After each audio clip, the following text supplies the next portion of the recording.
kali ini saya akan mencoba menjelaskan tentang hak merek. Semoga teman-teman dapat mengerti apa yang saya coba jelaskan. So, let's check it out. Menurut Undang-Undang Nomor 20 Tahun 2016 tentang merek dan indikasi geografis, merek adalah suatu tanda yang mampu menampilkan grafis berupa nama, logo, huruf, angka, kata, susunan warna dalam 2 dimensi atau 3 dimensi, hologram, suara, atau kombinasi antara 2 atau lebih unsur tersebut yang mampu membedakan suatu produk barang atau jasa yang dibuat oleh individu atau badan hukum dalam kegiatan perdagangan. Adapun hak merek adalah hak eksklusif yang diberikan kepada pemilik merek yang terdaftar dan dilindungi dengan jangka waktu 10 tahun dan dapat diperpanjang sejak tanggal penerimaan dan bisa digunakan oleh mereka sendiri atau memberikan izin kepada pihak lain untuk menggunakannya yang bertujuan untuk menghindari adanya pihak lain yang menjual produk atau jasa dengan kesamaan merek. Yang pertama adalah merek dagang. Merek dagang adalah merek yang digunakan pada barang yang diperdagangkan oleh seseorang atau beberapa orang secara bersama-sama atau badan hukum untuk membedakan dengan barang-barang sejenis lainnya. Yang kedua adalah merek jasa. Merek jasa adalah merek yang digunakan pada jasa yang diperdagangkan oleh seseorang atau beberapa orang secara bersama-sama atau badan hukum untuk membedakan dengan jasa-jasa sejenis lainnya. Yang ketiga adalah merek kolektif.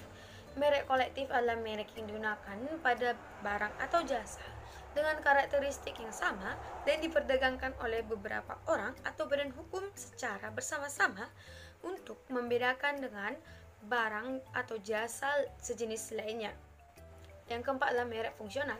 Merek ini disematkan pada sebuah produk tertentu yang mana nantinya untuk memberikan persepsi positif bagi anggota masyarakat atas produk yang dikonsumsinya.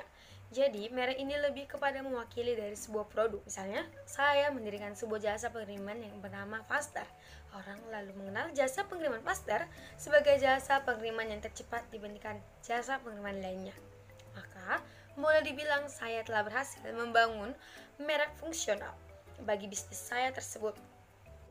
Yang kelima adalah merek citra. Merek ini digunakan untuk mengangkat nilai jual atas suatu produk tertentu. Yang keenam adalah merek eksperiensial. Merek jenis tipe ini bertujuan untuk memberikan kesan pada seorang konsumen agar nantinya bisa lebih menikmati barang yang telah dipakainya atau dikonsumsinya. Ini diatur dengan Undang-Undang Nomor 20 Tahun 2016 tentang merek dan indikasi geografis yang diundangkan dalam Lembaran Negara Republik Indonesia tahun 2016 Nomor 252 dan dalam tambahan Lembaran Negara Republik Indonesia Nomor 5953 oleh Menteri Hukum dan HAM Yasona Halauli pada tanggal 25 November 2016 di Jakarta, di mana indikasi geografis adalah suatu tanda yang menunjukkan daerah asal suatu barang atau produk yang karena faktor lingkungan geografis termasuk faktor alam, faktor manusia atau kombinasi dari kedua faktor tersebut memberikan reputasi, kualitas, dan karakteristik tertentu pada barang atau produk yang dihasilkan serta disahkan oleh Presiden Joko Widodo pada tanggal 25 November 2016. Dan penjelasan atas Undang-Undang Nomor 20 Tahun 2016 tentang merek dan indikasi geografis.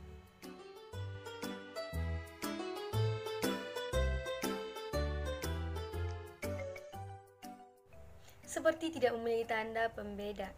Tanda dianggap tidak memiliki daya pembeda apabila tanda tersebut terlalu sederhana seperti suatu tanda garis atau satu tanda titik, ataupun terlalu rumit sehingga tidak jelas. Dan telah menjadi milik umum seperti tanda tengkorak di atas 2 tulang yang bersilang yang secara umum dikenal sebagai tanda bahaya. Oleh karena itu, tanda ini tidak dapat digunakan sebagai merek karena merupakan keterangan atau berkaitan dengan barang atau jasa yang dimohonkan pendaftarannya. Yang mana merupakan keterangan atau berkaitan dengan barang atau jasa yang dimohonkan pendaftarannya. Ini disebabkan oleh adanya unsur-unsur yang menonjol antara merek yang satu dengan merek yang lainnya yang dapat menimbulkan kesan adanya persamaan baik mengenai bentuk, cara penempatan atau cara penulisan maupun kombinasi antar unsur-unsur serta persamaan bunyi ucapan yang terdapat dalam merek-merek tersebut.